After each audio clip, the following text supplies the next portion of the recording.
Welcome to the Brock and the Buzzer podcast, episode number 12 of season 2. I'm your host, Brock Kowalski. On this episode, we're going to discuss the Knicks' massive Game 1 win over the Cleveland Cavaliers on Saturday from Cleveland as they currently lead their series 1-0. We are also going to review, as a whole, the Buffalo Sabres season, which was, relatively speaking, a great one, even though the Sabres have missed the NHL playoffs for the 12th consecutive year. And to round out the show, we are going to talk about Kyle Larson securing his second win on the season on Sunday at Martinsville Speedway, capturing his first grandfather clock. But before I get started, please like the video, share the video, and subscribe. You can find all of my social medias in a Linktree link down below. And now on to the show. Knicks prevail in Cleveland. Coming into the series, we all expected a very physical, slow-paced game, and that's exactly what we got on Saturday. But thanks to clutch shot making by Jalen Brunson and Josh Hart, timely rebounding by Julius Randle and Isaiah Hartenstein, despite the Cavs getting 38 points from Donovan Mitchell, the Knicks were able to steal one on the road, 101-97, taking a 1-0 series lead, with Game 2 being tomorrow at 7:30 p.m. Eastern on TNT from Cleveland. The stats for the victorious New York Knicks. Jalen Brunson led the way with 27 points and 2 assists. Julius Randle, returning from his ankle injury, posted a very solid performance with 19 points and 10 rebounds, and Josh Hart, off the Knicks bench, had 17 clutch points and also grabbed 10 boards. For Cleveland, Donovan Mitchell led the way by a wide margin for the Cavaliers. He had 38 points and 8 assists. Darius Garland had 17 points and 4 steals, and Jared Allen had 14 points and 14 rebounds. The keys to the victory for the New York Knicks. Dominating the glass. On Saturday, the Knicks out-rebounded the Cavs 51-38. This gave the Knicks multiple second-chance opportunities, extra possessions, etc., which is a must in the postseason, as we all know. Also, this has been a glaring advantage for the Knicks over the Cavs this season, now beating them 4 out of the 5 times they have met. Secondly, the bench. The Knicks bench was outstanding Saturday night, once again outscoring Cleveland's 37-14.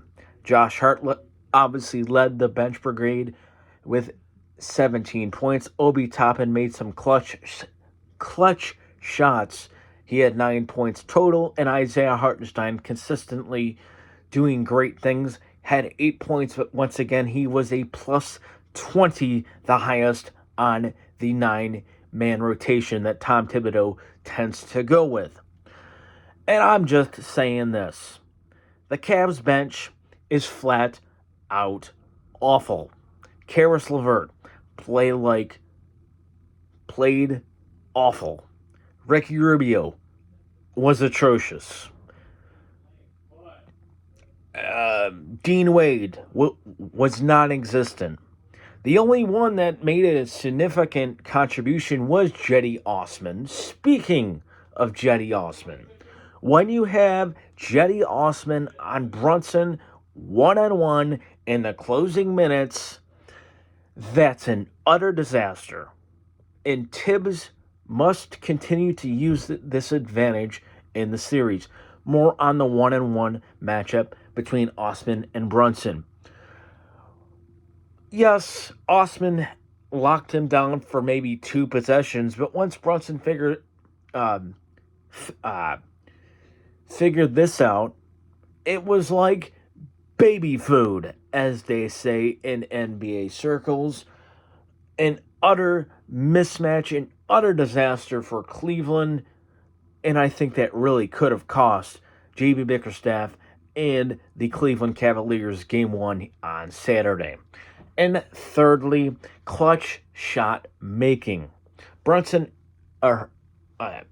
Clutch shot making by Brunson and Hart.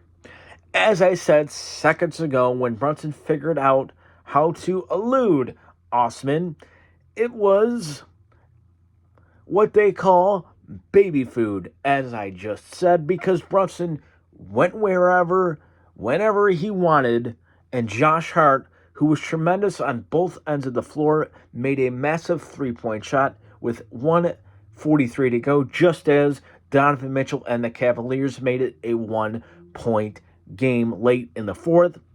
And if he starts shooting like this, the Cavs are in serious trouble. But I've got some very unfortunate news when it comes to Josh Hart.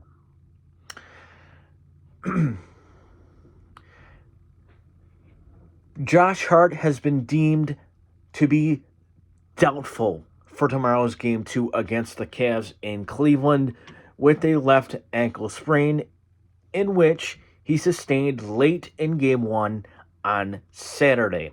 What does this mean for the New York Knicks? Other guys have to step up, especially on the rebounding and defensive categories. I'm talking about guys maybe like R.J. Barrett, who was the only Knick that was atrocious in Game 1. The only one. He had like 9 points, 8 assists, but that was really it. Terrible shot selection, and so on and so forth. R.J. Barrett needs to step up. Emmanuel quickly needs to step up offensively, defensively, passing the basketball. He was his normal self, but his shooting on Saturday was woeful.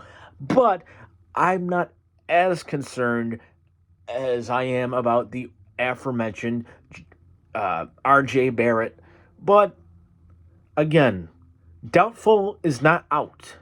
So if Josh Hart can play, I think we all know he will play. But if he can't, like I said, other guys have to step up. From R.J. Barrett, Emmanuel Quickly, Obi Toppin, and possibly maybe even Miles Deuce McBride. We'll see how Tom Thibodeau possibly handles the situation tomorrow night, again at 7:30 p.m. Eastern on TNT, live from Cleveland. And now on to the Buffalo Sabres. Sabres close out Sabres closed out season winning 4 of 5. The Buffalo Sabres, despite missing the Stanley Cup playoffs for a league-long 12th consecutive year, despite having ups and downs, the Sabres overachieved this season, going a very respectable 42, 33, and 7. Ending the season winning 4 of 5, ending the season with 91 points, their highest point total in nearly a decade. In my opinion, this team deserved to be in the postseason with the way they continued to fight through adversity all throughout the season and closed out the 82-game grind playing their best hockey. The only true negative I feel from this season was that the team once again did not make the playoffs, sitting just a single point behind the Florida Panthers for the final wild card spots. With that said, for the Buffalo Sabres, positives are abound. The Sabres had many positives from this past season, including having 4 30-goal scorers. Tage Thompson leading the way with 47. Alex Tuch had 36. Jeff Skinner was 1 goal behind him with 35. And Dylan Cousins had 31. The first time this has happened since the 2006-2007 season. Let me repeat that. This is the first season for the Sabres that they had 4 30-goal 4 30-goal scores since 2006, 2007, and that was 16 years ago since the Sabres accomplished this feat. The young guys stepping up. All the rookies or young players who played in spurts last season, talking about 21-22, all had positive impacts on the team's rise up in the Eastern Conference standings. This includes Jack Quinn, J.J. Peterka, Peyton Krebs, and Owen Power, who had a phenomenal rookie season for a D-man. Finding a franchise goaltender. Before the season, this was the Sabres' biggest hole, and it seems to have been filled. The team's first franchise goaltender since Ryan Miller. All of you should know who that is. But this kid, his name is Devin Levi. He was signed to his 3-year entry-level contract late in the season, and Levi set Sabres fans, including myself, into a frenzy. Going a sparkling 5-2 with a 2.94 goals against and having a save percentage of .905.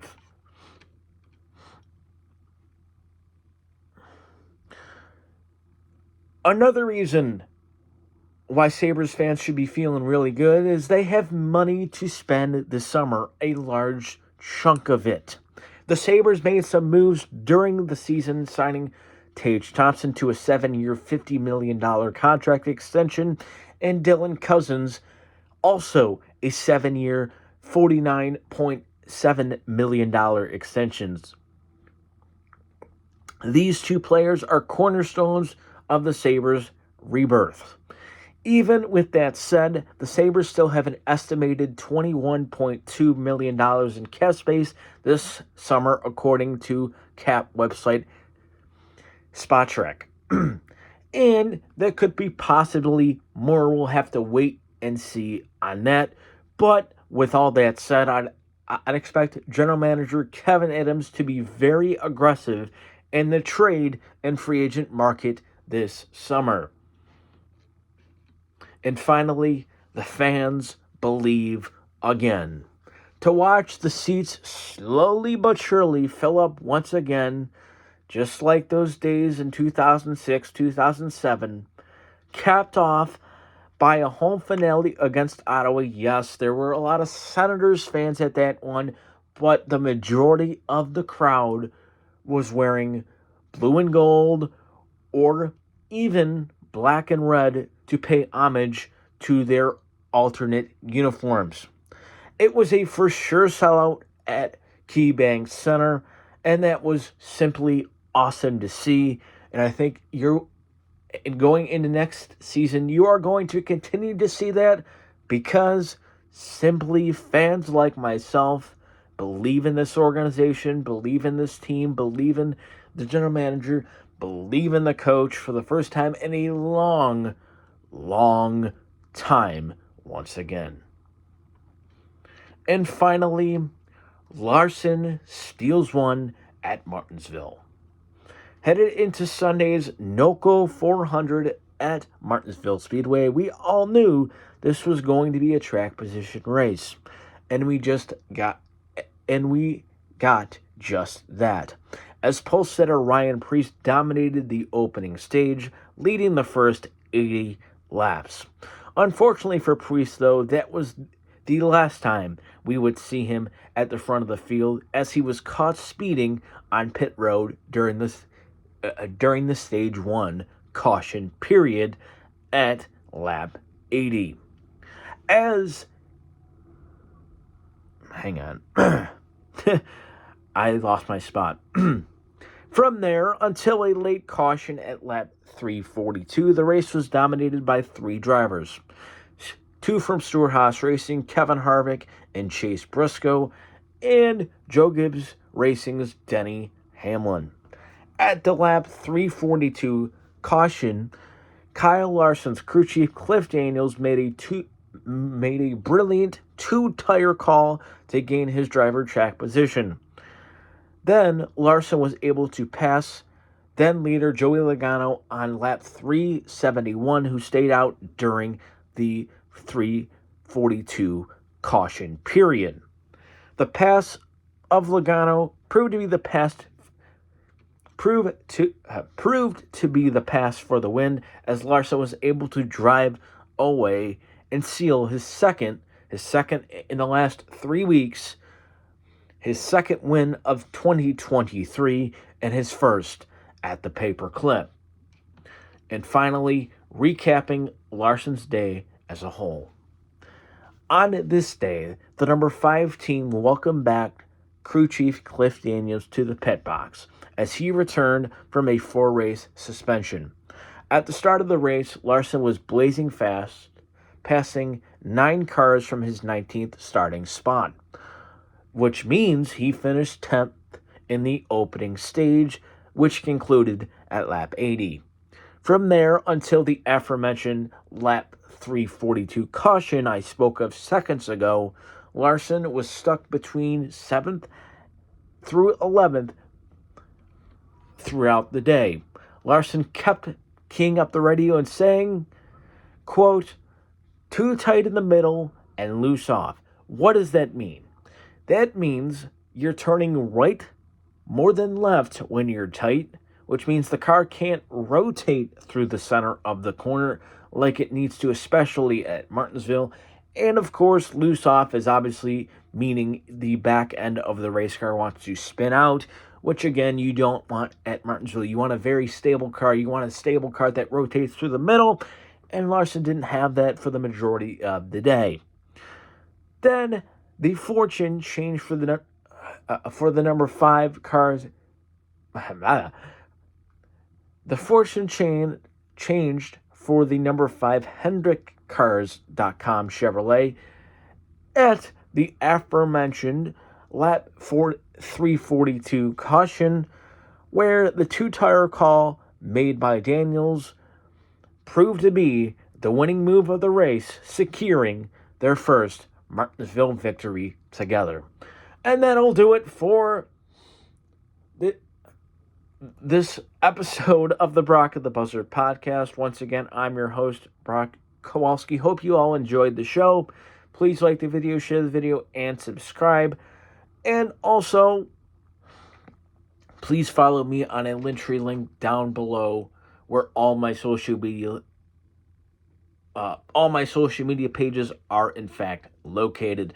And I'll see you all on the next episode of the Brock of the Buzzer podcast. Again, just a reminder, Knicks Cavs game 2 tomorrow. Will the Knicks be without or with Josh Hart? That is the biggest question going into tomorrow's affair. We'll see. I'll have you covered, especially on the Twitter. So follow me there at Brock on Sports. And I'll see you all very soon.